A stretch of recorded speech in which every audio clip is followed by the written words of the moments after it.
L300,000 na van. L3 lang to, hindi na siya L300,000. Si paring Ariel bumibira na. Galing na rin ako dyan, si paring Ariel naman. Tatanggalin namin yung EGR kasi nagsisircuit low. Hindi namin alam kung anong mangyayari na ito. Bagong-bago pa lang yun.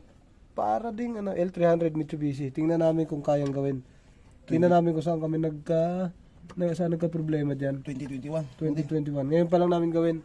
Na-scan na namin to. Ang problema nito mga sir, mag-check engine siya tapos pwedeng mamamatay yung makina. Pwedeng mamatay, mag-low power. Pero ganun nangyayari, namamatay talaga siya. So, check upin natin yung EGR kasi yung lumalabas. Malinis naman ang throttle body pre, no? Malinis naman. Okay. Banat pre, ikaw naman. Yun. Ayun na pre, yung EGR pre. Tanggalin mo na. Tinanggal mo na yung wire. Tingnan natin. Be? Ay, so, sabi ko sa iyo eh. Oh, napakadumi nga. Sabi ko sa ito. Ang problema niya, yung EGR, nag-active. Oh, sus, angil talaga to. Madumi na talaga siya mga sir. So, kung makita nyo, so hindi na talaga siya for check up. For ano na talaga to. For gawa na. Hindi na para check up pa. So, EGR talaga, sobrang dumi. Mag-EGR cleaning tayo ngayon. EGR ng L300 yan. Ito. Sobrang dumi na talaga niya mga sir. So check up lang sana kasi ang problema niya nagpo-fault ang EGR L300. So nung tiningnan natin, makapal na masyado. Saka to, linisin natin to. Ang likod. So mahirap to baklasin pagka sa L300 yan ha. Kapal. Kutkutan to, kutkutin. Kutkutin natin. Kuskusin natin yung EGR. Kapal oh. Kapal na talaga. Tanggalin muna natin to. Bago natin pataba na to sa ano. Ito wala na. So check up lang sana. Ngayon ang gagawin natin, ito lang muna. Ito dry ano siya dry carbon siya eh. Hindi siya kamukha nung iba pre na basa. Dry oh, pero makapal. Ngayon, kutkot muna. Pagkatapos ng kutkot, makita mo lang sa dito. Kutkutin muna natin. Ito muna akong kuhanan. Kutkutin muna natin. Pagkatapos kutkutin, saka natin siya basain. Para sus. Napakadidli nito sa mga sasakyan, mga diesel, mga Fortuner man, basta diesel. Matindi to. EGR. Tinake up lang namin baka ako kasi nalinis na. Pero ano na rin siya. Judith na rin kasi umabot na rin siya ng yan pati ito sa likod. Ang kapal kapal. Pero maganda siya, dry. Dry na dry lang. Kaya siyang kutkutin ito. Ito muna gagamitin natin. Saka natin yung gamitan yung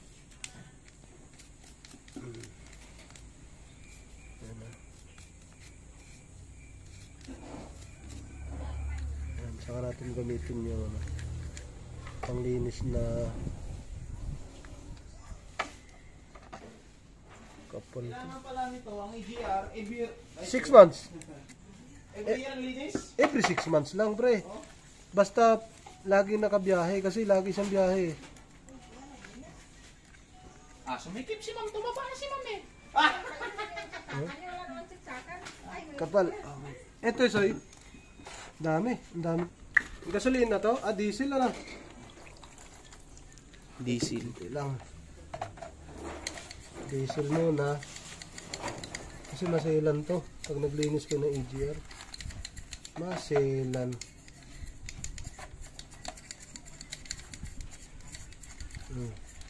Palambot. EGR cleaning. Ito, ano pa lang to? EGR valve. Tapos yung isa, nilinisan ni pare. Yung ano naman. Yung buong EGR.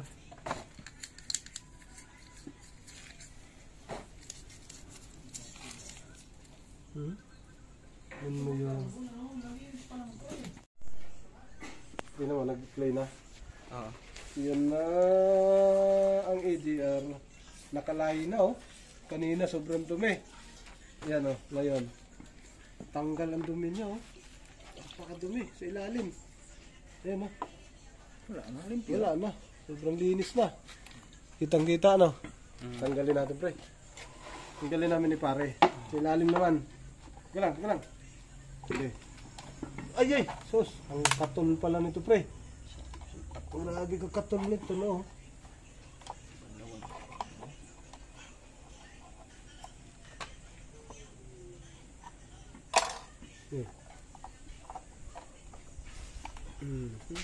Banlaw na. Ano banlaw-banlaw? Binirada na ni paring Ariel ang EGR. Ulpot to ngayon. Hindi na. Dili pre. Maliit na EGR oh. EGR cleaning yan mga sir. Sa L300 sa mga diesel lagi ito. Pagka nagka-problema to, pwede kang mamamatayan, naka-check engine, pwede maglulo power. Sa MUX na ginawa nung nakaraan, ganito rin pre, di ba? MUX. No? Sa MUX na. Sus, ayun na oh. Wait, Ganun lang po. Ganun lang. Ganun lang siya. Ito ang kailangan tulak. Grabe tong valve na to, dumudumi talaga to. Pre, tingnan mo. Iskisa ka lang muna. Oh, tingnan mo pre oh. Oh, diyan mo linisin. Oh, sobrang linis pre. Linis na, hindi na kailangan. Hindi, meron sa loob. Kailangan linisin din. Linisan ko na muna to. Saka natin birahin ng diesel para hindi siya hindi kalawangin no. Saka hindi mo ito masunog. Okay, pahingi yung ano pre.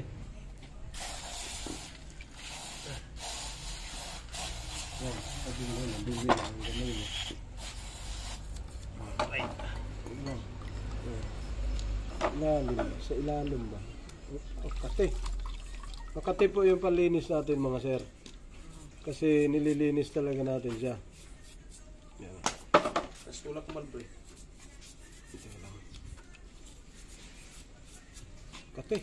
Yung kati ng panlinis. Kati. Tulak mo pre. Tulak mo.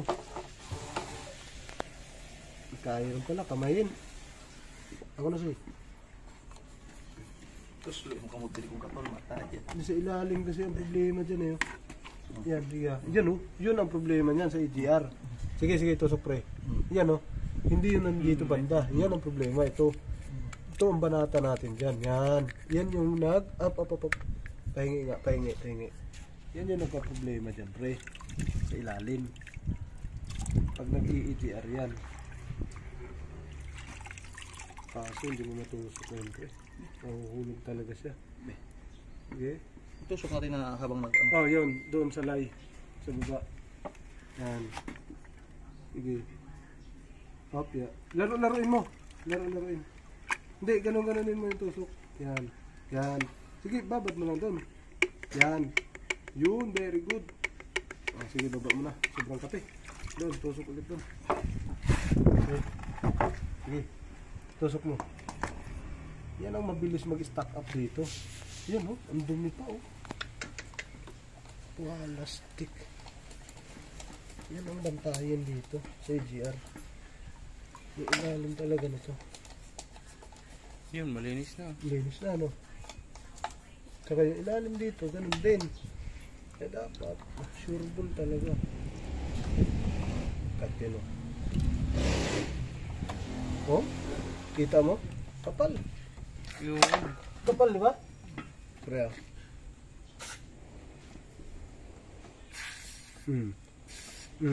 Teka lang.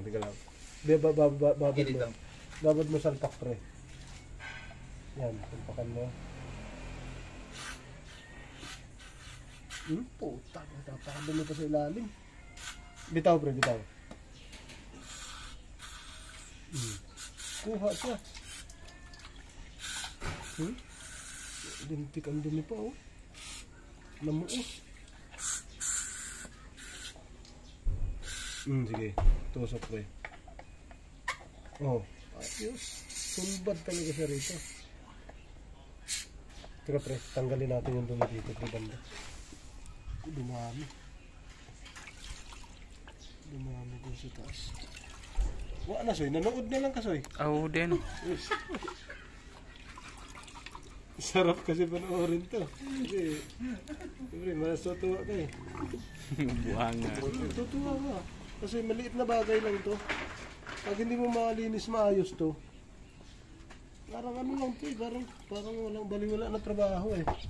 Pag hindi mo nalinis na maayos yan, siyempre, pwede mo nga ito i-dismantle eh. No? Dumi.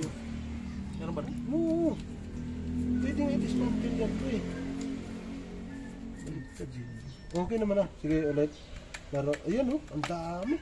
Hindi wala. Ayan oh. Sus. Tanggalin nga natin. Dahil dito. Oo. May ano ko dyan pagtanggal? Bali mo na yan. Ito lang yan. Ah, malaki. Pag to, wala kang pantusok niyan, pre. Ha? Alin? Ano yung symbol? Gaganyanin natin. Yan. Ayan. Ayun. Oh. Kulang pa.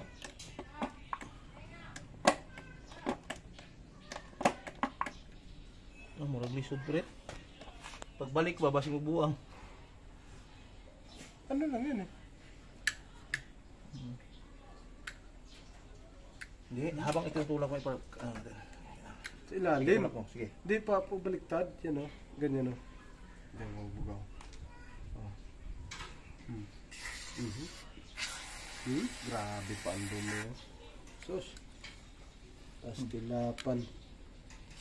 Kasi nabugahan na si Soy Soy dun. Alright. Tanggal talaga to. Kapal o. Kapal pa rin, hindi na ako. Grabe. Oh? Lumalaki na tuloy ang clearance habang ano, Ha? lumalaki ang clearance. Lumalaki pa ano? Gumaganda ang hila. Nung unti-unting ibig sabihin, may dumi. Dumi, pre. Dumi. Stack up kasi yan pagka mga ganyan. Ito lang yan. Pagka mga EGR.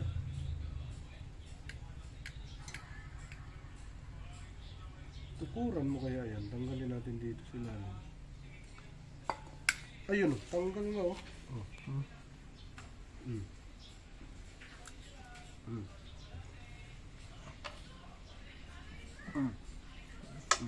Tanggal. Anak man to, kuha ka kung hindi ko makuha.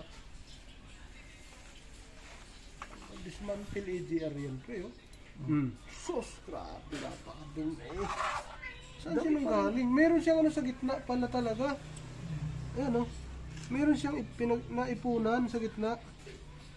Yun talagang tatanggalin. Hehehe.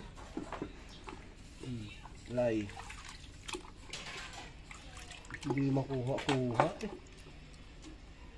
Ang spring, kahit baliktaran, ano.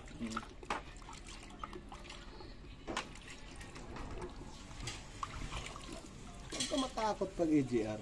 Kasi kakainin na natin itong EGR ngayon. Dismantle and assemble. Dumi na. Dito siya, hindi siya makukuha dahil sa gitna niya, sa gitnaan, ayan o. Yan, sa gitnaan mismo, meron talaga siyang butas na kailangan mong tanggalin. Mas maganda ito kung may cotton buds eh. Yung gitnaan o. Ibara natin. Yan o, bumubulwak pa o. Bumubulwak yung dumi. At least, sulit ang biyahe ni boss na ito. Yan sa New X-Spray. Ginanito mo, hindi na. Yan ang masarap, pre. Yung overhaul talagang EGR. May screen pala siya, oh. Oh. May screen sa ilalim. Wag lang, ano. Lay naman to, di ba? Pre? Lay naman to. Yan, oh. makikita na natin. Yan o. Sa ilalim. Sa EGR yan dito. Kung makikita mo. Yung si pinakagitnang yan, may screen. Parang strainer. Ayun o. Kitang-kita o. Para siyang strainer. Para pagpasok pala ng dumi ng EGR, hindi man siya kakalso, lalabas ang dumi. Tapos ang bugahan niya, wala din talaga, doon lang ang bugahan niya. Yan, oh. Hindi mo siya matuso, kailangan to cotton buds. Cotton buds. Cotton buds. Ay, yung akin. Yung ano, yung maliit na pang sundot. Pero pwede na to. Basta wala na siyang dumi. May screen pre sa gitna. Saan yun ano? Tubig? Tubig na to pre? Ibabad sa lay. Salay no? Kaya nangitim yung ano no? Ayun o, screen no? Kitang-kita yung screen no? Diba? Oo nga no. Oh, may screen yan. Para madumi pa rin. Hindi, kuhanin mo na yung sobra pre. Yung iba. Symbol na to. Yan na. May talaga siya. Itim din. Sa dumi pala yung itim pre. Natatanggal din siya. Ayan o, namuti din yun. Salay siya, salay. Yan o. Oh. Namuti din o. Kaya pwede palang paputiin dyan o. Huwag mo na tayo ilaba dun. Soy, plato. Nilaba mo na. Ilaba na sa plato eh. Oh. Sinapunan mo na talaga. Labahan talaga to. Yung ano dyan, wala na? Ito na lang na. Oh, puti na. Puti na. Ah, nakalinis na tayo ng EGR isa. 1-0. Yan o, wala nang itim lumabas. Yan sa gitna. Oh, buga muna ito pre. Yun, pinagtaguan ng napakadumi sa EGR. Sa gitna, yun o. Yung screen o. Yan sa gitnang yun, yung may screen. Doon nagtago yung dumi. Sobrang dumi sa EGR. Ay, malinis na siya. Kakabit na lang namin. Yan, ito yung tumutulak sa EGR. Yan o, yung barbulan niya. Mayroon ng tama. Ayan o. Tsaka hindi pwedeng marami ng tama to. Pagka ganito. Gagaspang na to eh. Pero screen kasi ilalim. Pag nakakapaan yung may sugat na, kumakalso na yun. Hindi ka lumulusot na. Yan o. May tama na kapiraso. Yan o, mga gasgas. Pero okay pa to basta paghawak nyo maayos pa siya. Yan yung mga tama nyo. Sa chrome pa lang naman ang tinamaan. Okay, balik na natin to. Dito. Yun, assemble na natin mga sir. Andyan WD-40? Langis lang sa dulo. Langis na lang na. Langis na lang. Kunti lang. Okay. Dito kita banda. Huwag mo nawakan. Kunti lang. Ay, baka mangipon to. Yan, kunti-kunti lang. Pang lubrication lang ba para malambot. Dito yan ang sipa niya no, sa taas. Dito sa ilalim to. Wala namang baliktaran to eh. Parehas naman eh. Tapos ipak natin to. Oh, dirahin mo sa ibabaw. Oh. Teka. Tapos pihit-pihit konti. Hindi ba siya Takan ko na yung karina para mag-lock. Yan, ikom. Alam, Para mo ikom. Dili na. okay na to, no? Layo man, pre. Dili. Ano ito mo, bingi? Hindi, lock na yan, pre. Lock na to. Right. Yan, smooth na. No more dumi. Wala na siyang dumi sa ilalim. Pati ito.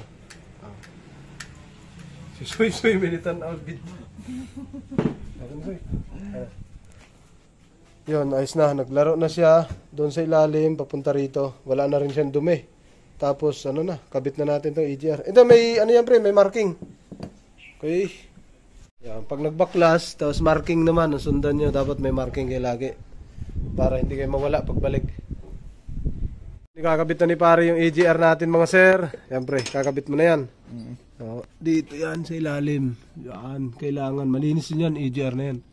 Bago ibalik yung valve. Kasi pag nagluko yung valve, malaking problema sa sakyan. Alright, kabit na pre. Binibira, wag mo na pre, wag mo na ibaba. Okay na pre. Kailangan mo natin ma-scan pre. Okay na to, dito pre. Tingnan natin. Scan, pakinggan natin kung tumutunog pag on. Yan o. Yun. Walang kaugong-ugong. Dito natin, tingnan. So nawala ang check engine. Nawala, hindi pa na ano. Ulitan natin. Mitsubishi no. L3 100. Manual select. Others. Back. Auto select. Tingnan natin kung ano gumagana dito yung ba't di lumabas? Tingnan natin kung gumagana dito yung ano pre. Yung ayun, pumipitik siya. Ayun. Kung gumagana dito yung ano pre L300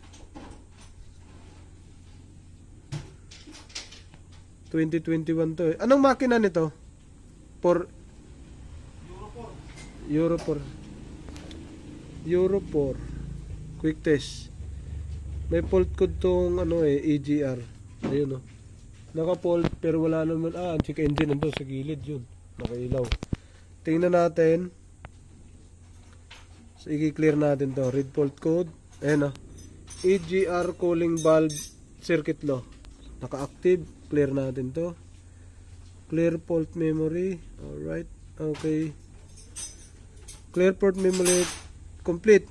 Turn off the ignition switch. Wait for 15 seconds. Okay. Okay. Special function. Wala pre. Off daw muna 15 seconds. Off muna natin. Yan. 1 2 3. Saka tayo mag-read data. So, babalikan natin, mga 15 seconds daw. Ayun, 35, mga 3 seconds yan. Ayun, lumagatak. Patay na. 15 seconds. On ulit. EGR tayo. Titingin.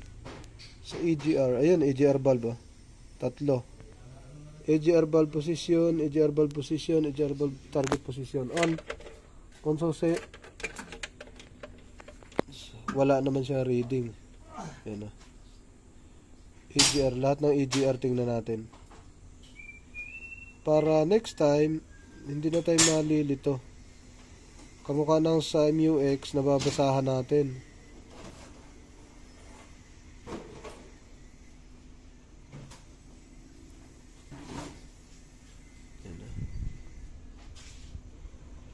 EGR, EGR, EGR.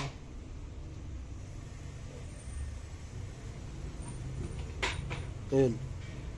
EGR cooler bypass solenoid naka-on. Yan lang naman. Wala na iba. Wala na. Yun lang. EGR na to. Bantayan natin. Start natin. Dapat mawala si engine. Naka-neutral to, no? Naka-neutral pre, no? Start. Neutral. Start. Lah. Ulit. Bakit?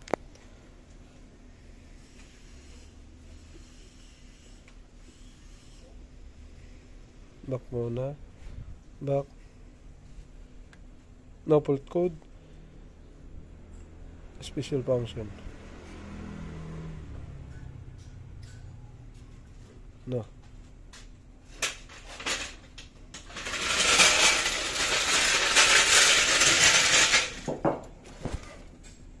Ay, sus, ang luwag pala ng ano pre. Ng positive. Oh, ang luwag ng battery. Ha? Ang luwag, kaya pala namatay. Yon, hinigpitan mo na ni paring Ariel yung battery. Sobrang luwag pala yung positive. Nilagyan ng sapi. Yan. Lagay mo ngayon. Hindi pa yung gagana. Sikip na, ubod na. Yung ground wala pa, hindi nakakabit. Ground, kabit mo natin. Off ko natin siya, siyempre. Sige. Ay, mandar eh.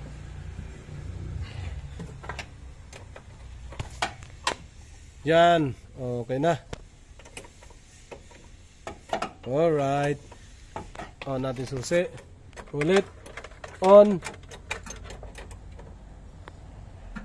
Okay. Namatay. Start. Oh. Hindi na namatay. Ang birang yan kanina gulat ako na namatay ka agad. Smooth. Walang check engine. Kagulat ka naman pre. Tingnan muna natin yung live data. Live data ng EGR. Tining ng andar oh. EGR, dalawa dito. Oh. EGR valve. Okay. Ayan oh. Buhay. Red. Buhay na buhay oh. Oh, yun, nag-o-off. Yan ang sakto. Pagka naka-andar, buhay. Pag inapakan mo, off. Yung sa MUX, pag pinaandar mo, walang reading. Naka-off. Ibig sabihin, barado yun. So kung pinaandar din natin siya kahapon, walang sa reading yan. Pagka pinaandar mo, dapat mag-off yan. Oh. Yung sa MUX, naka-off, naka-zero na kaagad. Okay na. No check engine. Alright.